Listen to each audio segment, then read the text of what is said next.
bichong ang matag sa kiwani.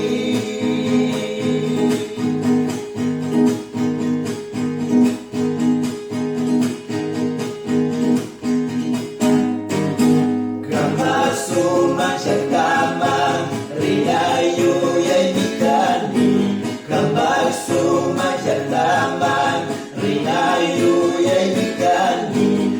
Kunyanta po siya wangi, Kuya Kish Jesus. Kunyanta po siya wangi, Kuya Kish Jesus.